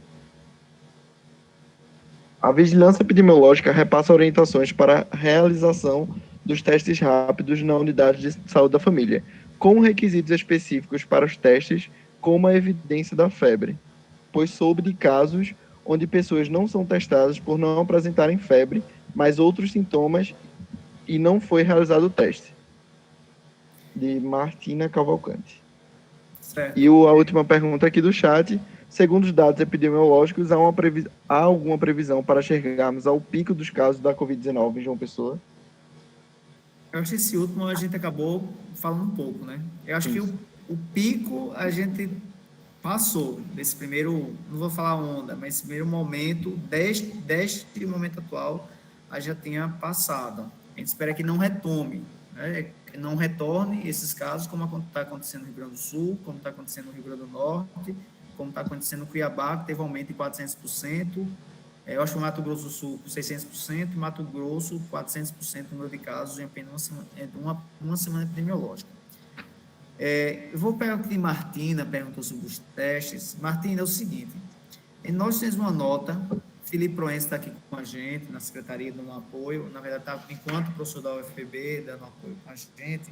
Ele fez uma nota técnica que o Ministério da Saúde coloca que as pessoas devem ser testadas, tem que apresentar febre e ou mais algum sintoma coerente com a síndrome gripal. No entanto, o coronavírus ensinou algumas situações, que tem pessoas que têm o Covid e não apresentam a descrição clássica dos sinais e sintomas. Para a vigilância epidemiológica, duas coisas são importantes na doença transmissível. Definição de caso, senão ele vai estar procurando de tudo e não vai achar nada. E outra, que eu sempre falo, início dos sintomas. Então eu falo, mas Daniel, toda vez que você pergunta início dos sintomas, pergunto. Porque para qualquer exame de interesse de saúde pública, tudo que vai ser válido vai ser início dos sintomas.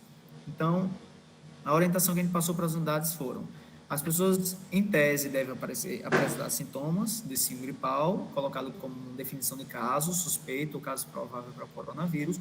No entanto, a nota tem dizendo isso. No entanto, casos atípicos podem ser observados, como pessoas que vão ao banheiro, evacuem, não tenham diarreia, não apresentem diarreia, mas que cheguem ao banheiro, essas fezes apresentem consistência líquida ou pastosa, pessoas que tenham perda de olfato de paladar, pessoas que têm uma mialgia com outros sintomas, que pode também ser sugestivo para uma arbovirose. E estes casos atípicos, o enfermeiro e o médico vão julgar se vai ser necessário fazer o teste rápido. Isso é uma orientação geral. No entanto, aí tem muito problema de todo mundo querer ter uma dúvida. A gente sempre tem um problema que a população diz assim: mas eu pago meu imposto, eu quero fazer meu teste. Mas a intenção do teste não é um diagnóstico clínico, a gente tem que deixar bem claro. Teste rápido não vai ser utilizado para diagnóstico clínico. Teste rápido vai ser utilizado para critério epidemiológico, para saber como está a dispersão. E melhor ainda do que o teste rápido, vai ser fazer suave nasorofaringe. Porque o teste rápido você está pegando pessoas com 15, 20, 30 dias de sintomas. Já não importa mais para a gente saber o curso nesse momento da epidemia. O que vai precisar agora, nós sentamos antes da reunião daqui, que a gente tem que aumentar essa coleta de PCR, para a gente saber quantas pessoas estão positivando. Então, a gente tem um lapso aí de 30 dias, até 30 dias, de pessoas fazem teste rápido, e se essa pessoa fazer PCR, reduz isso para 7 dias. Então, a pessoa que está doente hoje, a gente faz um PCR amanhã, 48 horas sai, isso notifica, então a gente consegue mensurar melhor a situação da epidemia. O teste, ele vem para situações que a gente precisa entender como é que está essa distribuição no território. Um teste rápido é muito importante para como Bernardino Batista, que eu acho que deve ter 5 mil habitantes, divisa com o Ceará, e o secretário de saúde não vai colocar um veículo com um motorista, mais 2 suave, para estar trazendo para João Pessoa numa viagem de praticamente 10 horas.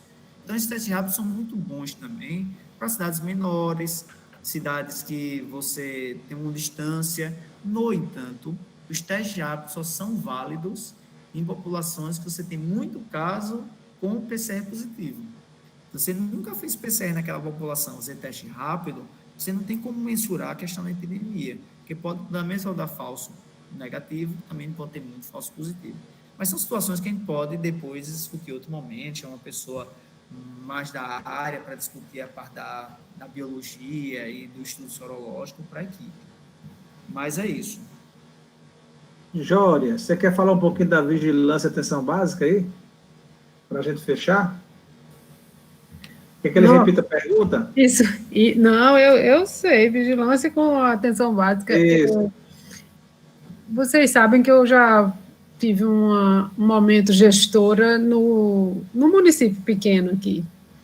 E começou a falar sobre isso. Eu disse, vejam bem, isso é uma coisa que tem tanto artigo e que é tanto desafio dentro do SUS, assim, que não se resolve com pouca coisa, não. É preciso muita vontade. É preciso muita vontade da atenção básica, da vigilância, de articular as ações, né? Porque se a atenção básica está diretamente ligada à população, escutando ali, digamos, auscultando, né, os pulmões para ficar dentro da Covid, está auscultando a população, o olhar de vigilância é muito importante, ali naquele momento, naquele território, é extremamente importante. Mas eu acho que a pergunta era mais para a vigilância epidemiológica, né? Assim, as ações de vigilância. O pensamento epidemiológico tem que estar perpassando as ações da atenção básica. Você tem que ter o olhar epidemiológico, olhar para a população, conhecer os seus determinantes, né? Os determinantes do processo de saúde-doença, como é que ela se distribui nesse território. Isso é um olhar de vigilância, né, para poder orientar as suas ações. Uma vez Jarbas falou sobre isso, Jarbas Barbosa, que é alguém que milita na vigilância epidemiológica, mas também que foi um grande diretor da Anvisa, por ser um epidemiologista muito importante que nós temos aqui no Brasil. Jarbas falou assim, as ações de vigilância, ou o olhar da vigilância tem que perpassar, e estão perpassando a atenção básica no momento em que você olha para uma pessoa e identifica, né, onde ela vive, como é que ela come, o que é que ela trabalha e o que está determinando a sua saúde e a sua doença. Então, essa discussão e essa saída das caixinhas que a gente precisa estimular, né? Trabalhar junto. Daniel sabe muito bem isso. Daniel determina, desculpe a palavra, mas assim, dá nortes para Daniel, eu digo, a vigilância epidemiológica. E quando você chega, às vezes, na atenção básica, há uma dificuldade em entender o que está sendo falado. Então, é preciso muito diálogo para essa construção do olhar da vigilância e da atenção básica para que a gente trabalhe sempre junto. Mas um não pode viver sem o outro. Isso, obrigado. Nós estamos já finalizando aqui. Na verdade, a gente já até passou um pouquinho da hora, mas está sendo muito bom tê-los aqui. Temos aí, acho que o Danilo aí e o Hernando para fazer alguma consideração, a Gabi, para a gente ir encaminhando. Fala aí, né, com o Jória e com o Daniel, né? Jória, a gente já tem uma história há um tempo aí na saúde pública, na militância, em alguns governos. Eu fui para o Ceará, passei um tempo lá também nessa militância do SUS, depois volto para cá e a gente está junto, né? É sempre bom ouvir Jória. Jória, ela fala com propriedade, com conhecimento, sabedoria e com experiência, né, de ter trabalhado desse tempo tudo, logicamente carregada, né, saturada de afeto, né? Essa é a marca da fala dela. E assim, muito atual, né? O que Jória fala muito atual, né? E o Daniel vem com os dados da Paraíba e essa relação da pandemia, né? Quase tudo muito novo, né? Coisas que a gente está aprendendo, né? Ainda como como cuidar. Eu tenho acompanhado os casos, tenho feito alguns trabalhos assim pequenos e tenho também trabalhado como médico. Eu dei alguns plantões junto com alguns residentes numa UPA aí, dei alguns pronto atendimento. E aí tem coisas assim absurdas, né? Falando agora da contra-informação do governo perante a responsabilidade com a vida das pessoas, né? Assim, de estar atendendo de máscara, todo certinho, e o paciente chegar e dizer: o senhor está com tudo isso por quê? Isso é mentira, não existe vírus, não tem nada disso. Isso é invenção dos médicos para vocês ganharem dinheiro. Eu vi isso, e vi isso as pessoas falando, né, num ponto de táxi, né, como se fosse uma invenção epidemiológica, né? Assim, eu assim, bastante triste com esse processo ainda da manipulação da informação, de uma contra-informação, de uma mídia poderosa, né? Sim. Que os caras tinham notícias falsas e colocam aí. E essas notícias falsas, na epidemiologia, eu digo sempre quando estou dando aula, quando a gente erra alguma coisa na epidemiologia ou na política pública de saúde, alguém morre. Sim. Não tem meio termo, alguém morre. Então, trabalhar com epidemia é trabalhar com risco, trabalhar com o que a gente chama com a capacidade total, não tem meio termo. Quando há meio termo, as pessoas morrem. Então, essa contra-informação assim, me chocou bastante nesses tempos atuais. A gente tem uma contra-informação de um governo assim, presente, consistente, querendo derrubar todo um postulado, eu digo, de uma saúde pública construída, né, com muita inteligência, né, muita inteligência ao longo desses anos, né. Fora isso, agradecer, Daniel, parabéns, cara, trabalho massa, e obrigado pelos dados, hein. Eu tenho te perturbado bastante com essa história das salas vermelhas, UPA, mas, enfim, um grande parceiro. E parabéns, viu? Parabéns, eu acho que veio, assim, para contemplar e para essa disciplina, né? Disciplina não, né? Esse curso, eu acho que vai fazer uma diferença aí ao final. É isso, boa noite para todos, para todas. Beijo, Jória. Beijo, Daniel. Beijo. Valeu, querido. Obrigada, Hernani, pelas palavras. Para a gente...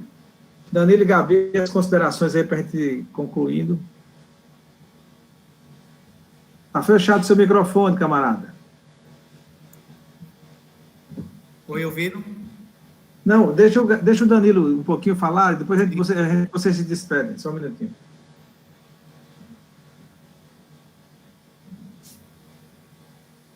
Danilo está sem som.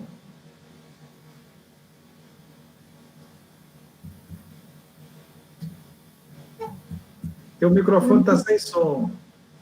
Vê se a Gabriela fala enquanto ele... Vai, Gabi, fala, depois o Danilo se organiza aí. Ele fala. Eu escrevi ali para poder ser mais rápida, agradecer, né? Foi muito bom, já conhecia o Daniel, já conhecia também Jória, né? Eu entrei, inclusive, no código de vaga da aposentadoria dela, e é um prazer enorme, né? Estar trabalhando no DPS e te escutar agora, foi muito bom. Eu acho que eu não tinha me aproximado ainda da vigilância sanitária, né, daqui do estado da Paraíba, que eu não sou daqui, mas eu acho que é uma parceria interessante e um espaço importante para desenvolver pesquisas, né, e projetos em conjunto para poder valorizar e dar mais visibilidade. Assim como a gente faz com a epidemiológica, né, Daniel? Esses dados fantásticos. Eu já tinha disponibilizado no Moodle Classes para os alunos, né, o link, o artigo da vigilância sanitária, o link do site da Anvisa, que ilustra muito esse trabalho que está acontecendo, e foi muito bom. Eu estou encantada, nada como ouvir vocês aí, que estão, né, no dia a dia, tentando fazer a vigilância acontecer. Parabéns e muito obrigada.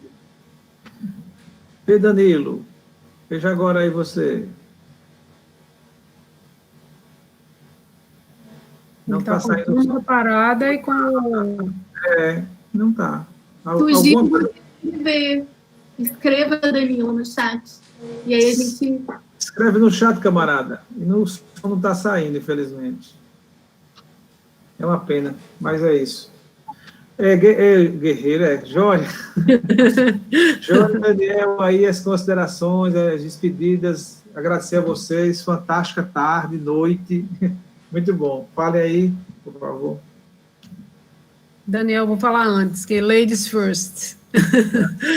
Olha só, muito obrigada pela oportunidade, e hoje à tarde a gente conversou, hoje pela manhã eu e a André, e a gente falou sobre isso, a vigilância está aberta como um campo de pesquisa, aqui na Paraíba não tem, gente, a vigilância sanitária, né? Então, por favor, venham, estamos abertos a isso, mas quero muito agradecer, né, a disponibilidade de vocês nos escutarem nesse debate.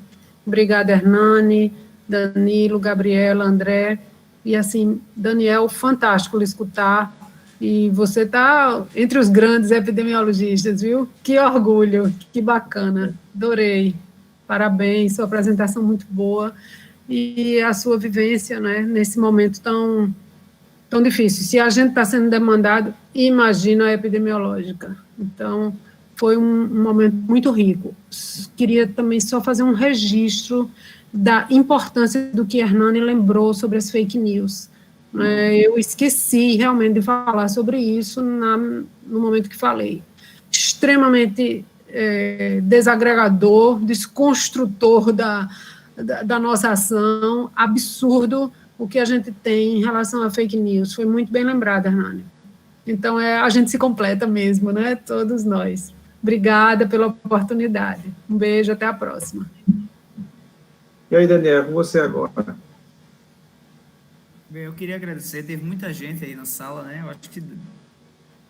a gente chegou a ter quase 120 pessoas. Agradecer estar com o Jória também. Quem trabalhou um pouco tempo aqui, mas presencialmente os dois, né? Ela com minha diretora. Mas aí, depois, ela já na universidade e agora na Gevisa, a gente tem tido muito contato quando a gente vai para o Ministério Público, né, Jória? Para as grandes reuniões do Ministério Público. Mas é isso, agradecer a todo mundo. Se quiser, o Hernani fez um trabalho lá com os meninos das UPAs, eu falo assim, quando precisar de algum dado que possa fornecer, de interesse, vocês trabalharem nas aulas, podem vir até a vigilância epidemiológica. Nesse momento, tem dificuldade de acolher todo mundo, porque as 3 últimas pessoas da vigilância epidemiológica que não estavam trabalhando com Covid, a semana passada começaram a trabalhar, que foi a questão dos óbitos. Elas estavam focadas só no materno infantil, e a gente viu que agora teriam que entrar. A gente está tentando trabalhar também com os outros agravos, mas, infelizmente, nesse momento, a prioridade para tudo foi a questão do Covid, como em outros momentos foi a questão do Zika, como também foi em outro momento a questão da microcefalia. Mas agradecer a todo mundo, para a gente já encerrando. Vejo vocês outra oportunidade, por enquanto virtual, mas assim que tiver uma oportunidade presencial, a gente faz também, quem sabe, lá no próximo semestre. Mas obrigado, André, pelo convite. Obrigado a todo mundo.